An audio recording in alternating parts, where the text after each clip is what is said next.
اسلام میں خدا کا تصور کیا ہے؟ اور سب سے بہترین جواب اگر کوئی مسلم دے سکتا ہے خدا کا تصور اسلام میں، وہ ہے آپ کو سورہ اخلاص سنائیں۔ سورہ اخلاص قرآن مجید کی سورہ نمبر 112 ہے، آیت نمبر 1 سے 4، جہاں اللہ سبحانہ تعالیٰ فرماتے قل هو اللہ احد، کہو کہ اللہ ایک ہے، اللہ الصمد، وہ اللہ جو بے نیاز ہے، لم یلد ولم یولد، وہ نہ کسی کو جنتا ہے نہ کسی سے جنا ہے، ولم یکن لہ کفوا احد، اس کے جیسا کوئی بھی نہیں ہے۔ یہ اللہ سبحانہ و تعالیٰ کی تعریف ہے 4 لائنوں میں، 4 لائن کی تعریف ہے اللہ تعالیٰ کی۔ اگر کوئی بھی انسان کہتا ہے کہ وہ شخص خدا ہے، اور اگر وہ شخص اس 4 لائن کی تعریف میں اترتا ہے تو ہم مسلمانوں کو کوئی گلا شکوہ نہیں اسے خدا تسلیم کرنے میں۔ 4 لائن، پہلا ہے قل هو اللہ احد، کہو کہ خدا ایک ہے۔ دوسرا اللہ الصمد، اللہ جو بے نیاز ہے، لم یلد ولم یولد، وہ نہ کسی کو جنتا ہے نہ کسی سے جنا ہے، ولم یکن لہ کفوا احد، اس کے جیسا کوئی بھی نہیں ہے، اس کا ہمسر کوئی بھی نہیں ہے۔ اسے کہتے ہیں ٹچ سٹون آف تھیولوجی، خدا کا تصور کی سب سے اہم definition, touch stone of theology. اگر آپ کوئی بھی خدا میں مانتے ہیں، آپ اس خدا کو اس سورہ اخلاص سے کمپیئر کرو۔ اس سورہ اخلاص کی اگر 4 لائن کی تعریف پہ اترتا ہے تو وہ صحیح خدا ہے، اگر نہیں اترتا ہے تو وہ صحیح نہیں ہے۔ کوئی بھی خدا کو آپ مانتے ہیں، اس کو اس 4 لائن سے پرکھو، اگر اس 4 لائن کی تعریف سے اتر جائے تو ہمیں کوئی اعتراض نہیں ہے تسلیم کرنے میں کہ وہ خدا ہے۔ مثال کے طور پہ کئی انسان یہ مانتے ہیں کہ بھگوان رجنیش وہ خدا ہے۔ سوال جواب کے دوران ایک ہندو دوست نے مجھ سے کہا کہ ہم ہندو نہیں مانتے کہ بھگوان رجنیش خدا ہے۔ تو میں نے اس سے کہا، میں نے کبھی بھی نہیں کہا کہ ہندو مانتے ہیں کہ بھگوان رجنیش خدا ہے، میں نے یہ کہا کچھ انسان مانتے ہیں بھگوان رجنیش خدا ہے۔ میں ہندو مذہب کی کتاب پڑھ چکا ہوں، اس میں کہیں بھی نہیں لکھا ہوا ہے کہ بھگوان رجنیش خدا ہے، لیکن کئی انسان یہ مانتے ہیں کہ بھگوان رجنیش خدا ہے۔ آؤ ہم یہ پرکھیں کہ بھگوان رجنیش سورہ اخلاص کے 4 لائن کی تعریف پہ اترتا ہے کہ نہیں۔ سب سے پہلا قل هو اللہ احد، کہو کہ اللہ ایک ہے۔ کیا بھگوان رجنیش ایک ہی ہے؟ کیا وہ ایک ہی انسان ہے جس نے خدا بننے کا دعویٰ کیا؟ سینکڑوں انسان ہیں، خصوصاً ہمارے اس دیش میں ہندوستان میں ہزاروں انسان کہتے ہیں کہ میں خدا ہوں، وہ صرف ایک ہی نہیں ہے۔ لیکن اگر کوئی رجنیش بھکت کہے گا نہیں وہ یونیک ہے، وہ علیحدہ ہے، ٹھیک ہے، ہم دوسرے لائن پہ جاتے ہیں، دوسرے پوائنٹ پہ جاتے ہیں۔ اللہ الصمد، اللہ جو بے نیاز ہے۔ کیا رجنیش بے نیاز ہے؟ ہم جب اس کی آتم کتھا یا آٹو بایوگرافی پڑھتے ہیں، اس میں لکھا ہوا ہے کہ رجنیش کو ڈائبٹیز بیماری تھی، ڈائبٹیز کی بیماری تھی، اسے استھما تھا، اسے ریڑھ کی ہڈی میں درد ہوتا تھا، بیک ایک۔ آپ سوچئے بھگوان کو ڈائبٹیز ہے، خدا کو استھما ہے، خدا کو ریڑھ کی ہڈی کی درد ہے۔ تیسرا لائن لم یلد ولم یولد، نہ وہ کسی کو جنتا ہے نہ کسی سے جنا ہوا ہے۔ ہم جانتے ہیں کہ بھگوان رجنیش مدھیہ پردیش میں پیدا ہوئے، اس کے والد والدہ بھی تھے، دونوں والدین تھے، جو کچھ سال بعد اس کے شاگرد بن گئے۔ یہ بھگوان رجنیش 1981 میں امریکہ جاتے ہیں، USA، اور وہاں اسٹیٹ آف اوریگون، ایک اوریگون جو شہر ہے، وہاں اپنا ایک رجنیش پورم شروع کرتے ہیں، اور امریکہ میں ہزاروں امریکن لوگ کو بیوقوف بناتے ہیں۔ کچھ چند سال بعد امریکن گورنمنٹ اس کو گرفتار کرتی ہے اور جیل میں ڈالتی ہے۔ بھگوان رجنیش کہتے ہیں کہ امریکن گورنمنٹ نے مجھے آستے آستے سے زہر دیا۔ سوچئے کوئی خدا کو زہر دے سکتا ہے؟ اور 1985 میں 1985 میں امریکن گورنمنٹ اس کو امریکہ کے باہر نکال دیتی ہے، لات مار کے نکال دیتی ہے. پھر سے وہ ہندوستان میں آتا ہے اور پونا شہر میں اپنا جو سینٹر تھا وہاں جاتا ہے, جسے آج کی تاریخ میں کہتے ہیں اوشو کمیون. اور اگر آپ جائیں گے اوشو کمیون میں پونا میں, جو رجنیش کا ایک آشرم ہے, وہاں اس کے قبر پہ, اس کے سمادھی پہ ایک تختی ہے جس میں لکھا ہوا ہے بھگوان Rajneesh Osho never born, never died, but visited the earth from the 11th of December 1931 to the 19th of January 1990. اس کے تختی پہ لکھا ہوا ہے کہ اوشو نہ کبھی پیدا ہوئے نہ کبھی مرے, لیکن دھرتی پہ سیر کرنے کے لیے آئے, دھرتی پہ گھومنے کے لیے آئے. 11 دسمبر 1931 سے لے کے 19 جنوری 1990 تک کے. Never born, never died, but visited the earth from the 11th of December 1931 to the 19th of January 1990. اس تختی پہ یہ نہیں لکھا تھا کہ بھگوان رجنیش کو 21 ممالک کی ویزا نہیں ملی تھی. بھگوان آ رہا ہے دھرتی کی سیر کرنے کے لیے اور اسے ویزا کی ضرورت ہوتی ہے. اسے 21 ممالک کی ویزا نہیں دی گئی تھی. He was not given visas to 21 different countries of the world. Imagine Almighty God coming and he requires visa to visit different parts of the world. اور آرک بشپ آف گریس کے پادری نے کہا کہ اگر آپ رجنیش کو اس دیش سے نکال نہیں دیں گے تو ہم اس کے گھر اور اس کے چیلوں کے گھر کو جلا دیں گے. اور جو آخری لائن ہے وَلَمْ يَكُنْ لَهُ كُفُوًا أَحَدٌ, اس کے جیسا کوئی بھی نہیں ہے, اس کا ہمسر کوئی بھی نہیں ہے. یہ تو صرف صحیح خدا کے علاوہ کوئی بھی نہیں پاس کر سکتا. آپ اگر اس خدا کے مقابلے میں کچھ بھی چیز اس دنیا میں مقابلہ کر سکتے ہیں تو وہ خدا ہی نہیں ہے. ہم جانتے ہیں کہ رجنیش عام انسان جیسے ایک ناک تھے, ایک منہ تھا, 2 آنکھ تھے, 2 ہاتھ تھے, سفید داڑھی تھی. اگر آپ کسی کے ساتھ خدا کا مقابلہ کر سکے تو وہ خدا ہی نہیں ہے. مثال کے طور پہ اگر کوئی شخص کہتا ہے کہ خدا 1000 گنا آرنلڈ شوارزنیگر سے طاقتور ہے.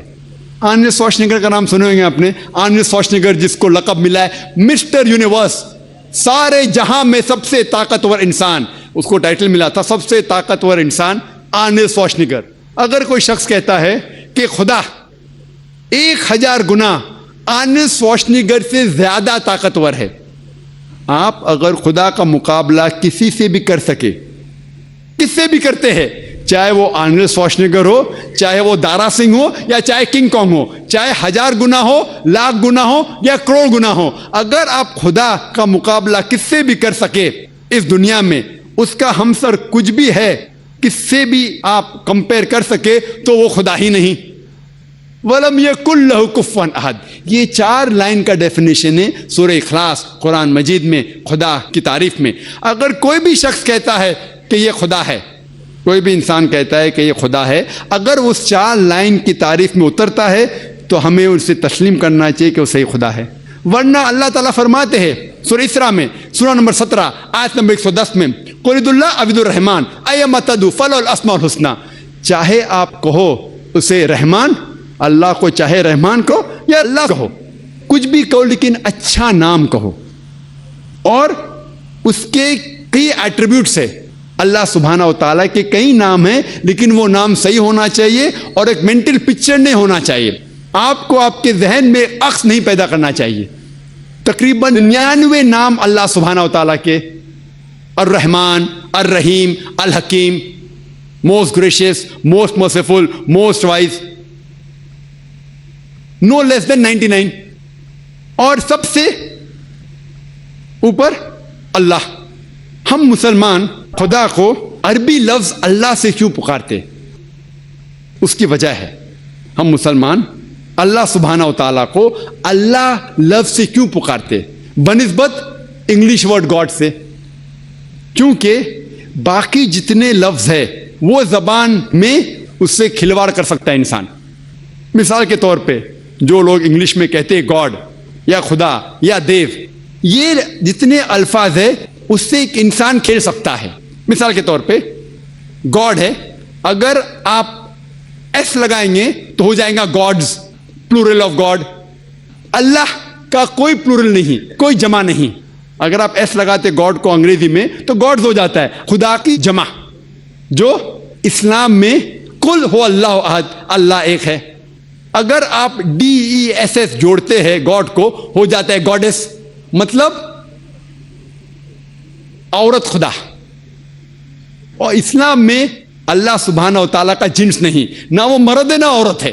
اللہ سبحانہ و تعالیٰ علیحدہ ہے، نہ مرد ہے نہ عورت ہے.